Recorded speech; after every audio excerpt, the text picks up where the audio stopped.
Good evening, wanderers of the night. This is Petra, and I'm here to give a shout out to our newest subscribers and supporters of the show. Big shout out to everyone from Buzzsprout, William Tremblay, our longest standing supporter of the show. Also, thank you to Alyssa and LF, supporters from long ago before shout outs began. Thank you also to William Stevens, a new subscriber on Buzzsprout. And from Spotify, thank you sincerely, Mike H. Jett, for your review of the podcast. Always sending you love and positive thoughts and energy. From YouTube, we now have 10 new subscribers, but keep in mind that I can only see your YouTube account name if you've made your subscriptions public. So thanks to 7 of you, plus The Big Moki Show, Randy Hall, and Brian Jacobs. Thank you all so much for your support.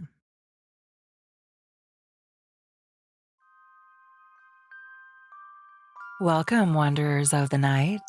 For the month of October, Petra's Dark and Dreamy invites you to step through shadowed corridors and moonlit graveyards, where the whispers of the uncanny and the echoes of the forgotten stir.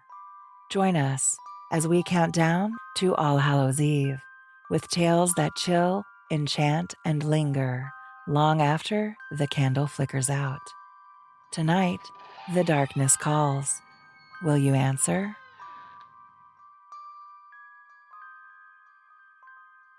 Welcome, wanderers of the night. Tonight, as part of our countdown to All Hallows Eve, we will be reading CHRISTABEL by Samuel Taylor Coleridge. This is considered a long ballad poem, so I might record it in several parts. We'll see how far we get. CHRISTABEL by Samuel Taylor Coleridge. Part 1.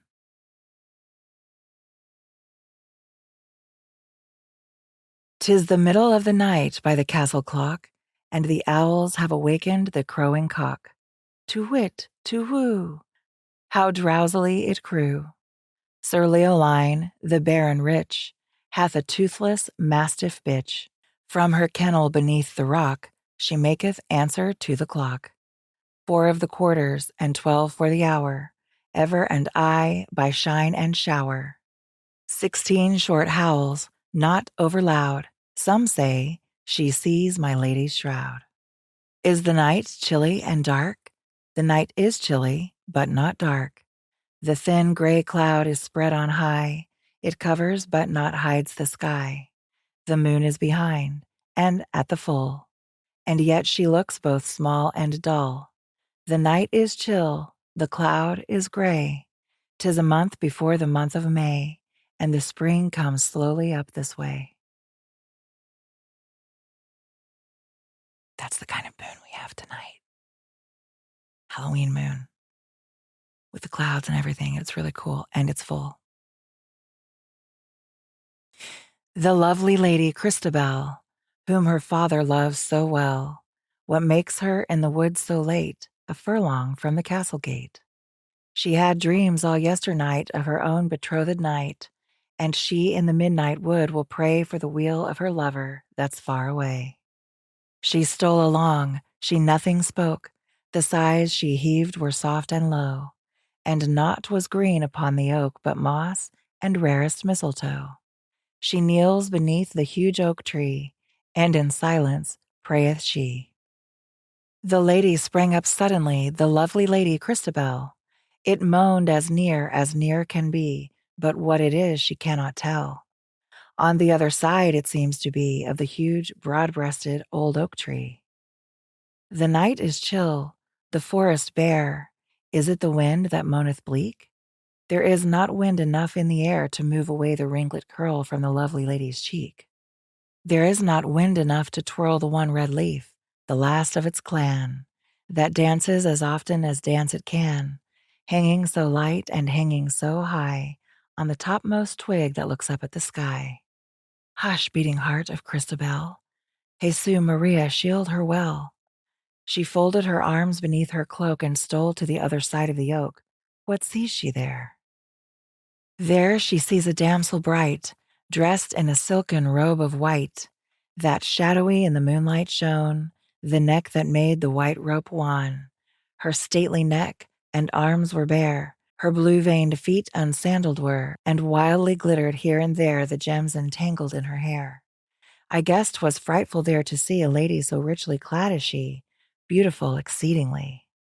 "Mary Mother, save me now," said Christabel, "and who art thou?" The strange lady made answer meet, and her voice was faint and sweet.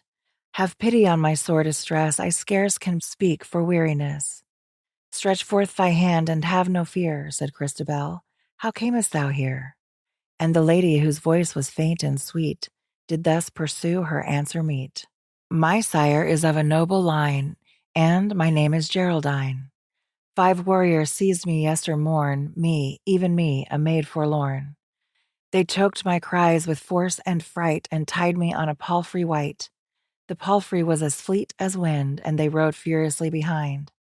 They spurred amain, their steeds were white, and once we crossed the shade of night. As sure as heaven shall rescue me, I have no thought what men they be, nor do I know how long it is, for I have lain entranced, I wis, since once the tallest of the 5 took me from the palfrey's back, a weary woman scarce alive. Some muttered words his comrade spoke. He placed me underneath this oak. He swore they would return with haste. Whither they went I cannot tell. I thought I heard, some minutes past, sounds as of a castle bell. Stretch forth thy hand, thus ended she, and help a wretched maid to flee. Then Christabel stretched forth her hand and comforted fair Geraldine. O well, bright dame, may you command the service of Sir Leoline. And gladly our stout chivalry will he send forth and friends withal to guide and guard you safe and free home to your noble father's hall. She rose, and forth with steps they passed that strove to be and were not fast. Her gracious stars the lady blessed, and thus spake on sweet Christabel. All our household are at rest, the hall as silent as the cell. Sir Leoline is weak in health and may not well awakened be.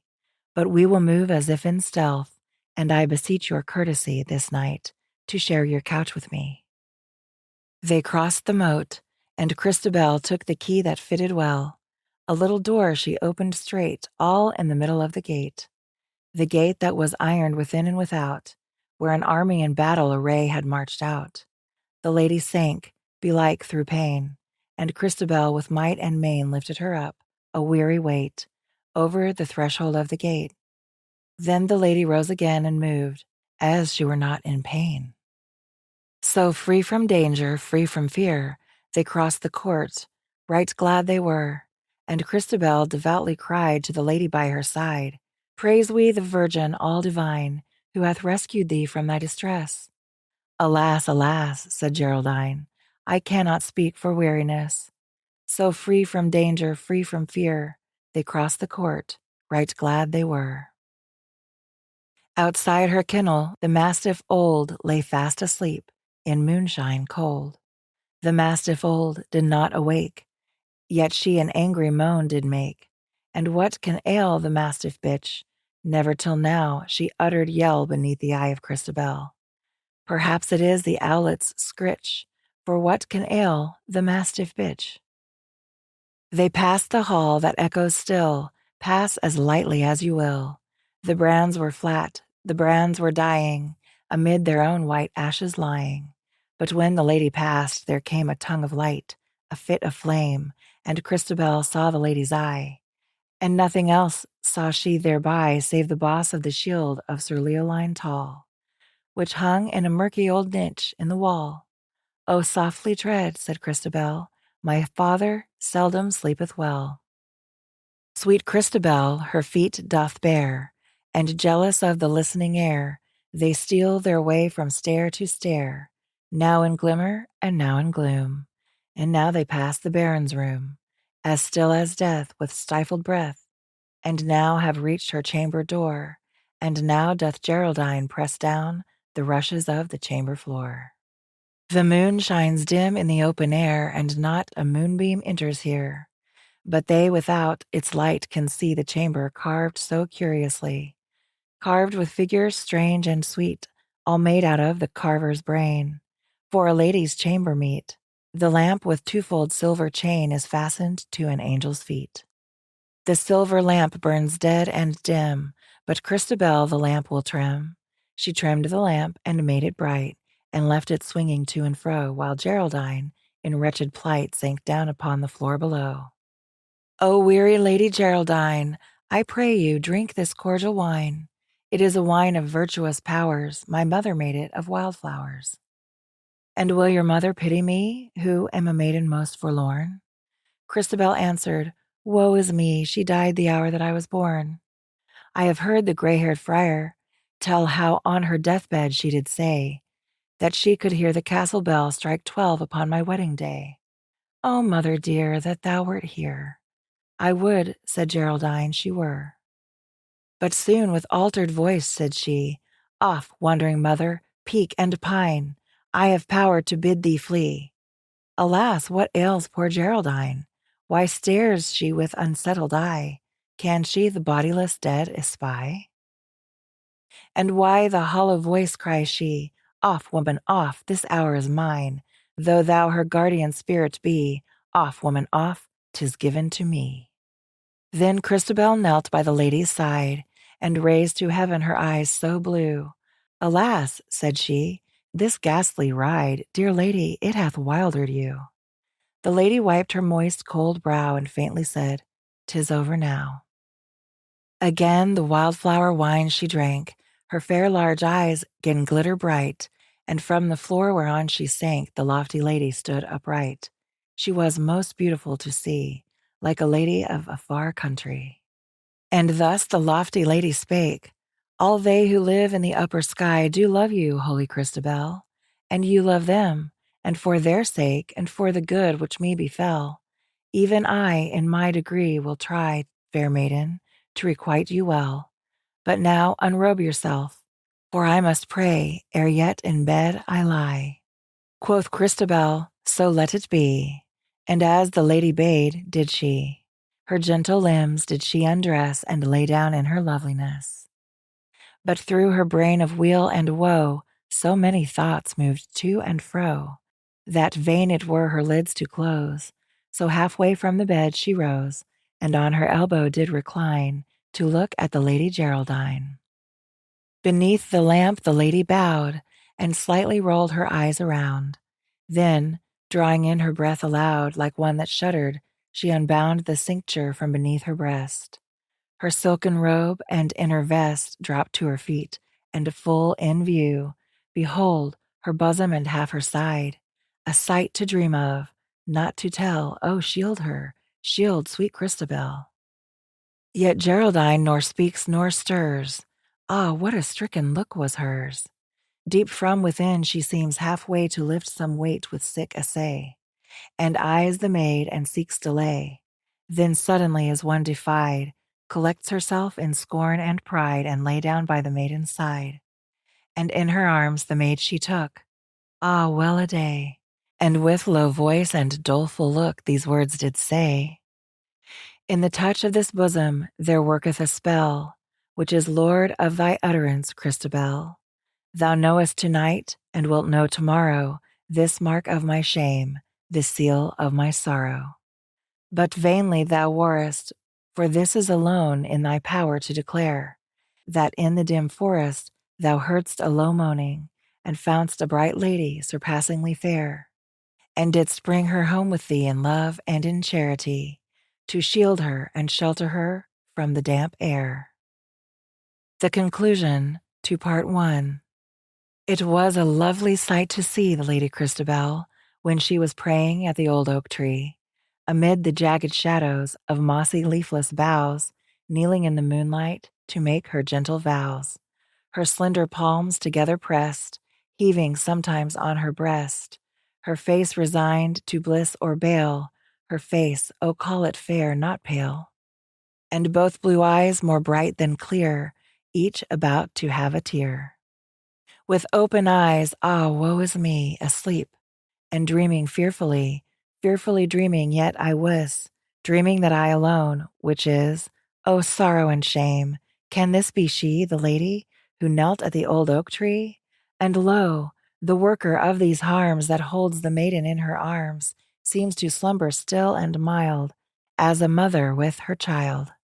A star hath set, a star hath risen, O Geraldine, since arms of thine have been the lovely lady's prison. O Geraldine, 1 hour was thine, thou hadst thy will. By tarn and rill, the night birds all that hour were still, but now they are jubilant anew, from cliff and tower, to whoo, to whoo, to whoo, to whoo, from wood and fell. And see, the Lady Christabel gathers herself from out her trance. Her limbs relax, her countenance grows sad and soft. The smooth, thin lids close o'er her eyes, and tears she sheds, large tears that leave the lashes bright, and oft the while she seems to smile as infants at a sudden light. Yea, she doth smile and she doth weep, like a youthful hermitess, beauteous in a wilderness, who, praying always, prays in sleep. And if she moves unquietly, perchance, 'tis but the blood so free comes back and tingles in her feet. No doubt she hath a vision sweet. What if her guardian spirit 'twere? What if she knew her mother near? But this she knows in joys and woes, that saints will aid if men will call, for the blue sky bends o'er all. Unlock the mysteries of the night with Petra's Dark and Dreamy. Drift into tranquility with our immersive sleep stories, where every episode weaves a spellbinding narrative designed to lull you to a restful slumber. Embrace the enchanting blend of soothing voices and captivating tales, and let your dreams take flight with Petra's Dark and Dreamy. Sweet dreams await. Thank you for joining me tonight on Petra's Dark and Dreamy. Be sure to like, follow, and subscribe to show your support for the show. If you are one of the first 100 subscribers, you can request your favorite literature read by me, Petra. Also, please leave a review on your favorite podcast platform or on YouTube, wherever you happen to watch. See you next time. Keep sleeping soundly. Keep sleeping soundly. Don't let me wake you. It's Petra. I'm stopping by to tell you why I use Buy Me a Coffee to connect with my audience and grow my podcast. As a podcaster, Buy Me a Coffee has been a game changer for me. It's the easiest way for my listeners to support the show directly, whether through one-time donations or monthly memberships. The best part is that I get to keep it simple and focus on creating content. I love it because I can unlock steady income with membership tiers and recurring support. I share exclusive content, behind-the-scenes moments, and early access just for my supporters. And there are no complicated setups or hidden fees for you or for me. For you listeners, you can show your love with a simple click and also get special perks, shout-outs, and bonus content in return. You want to support the show? Click the link in the show notes to support the show. And be sure to tell everyone that you love Petra's Dark and Dreamy.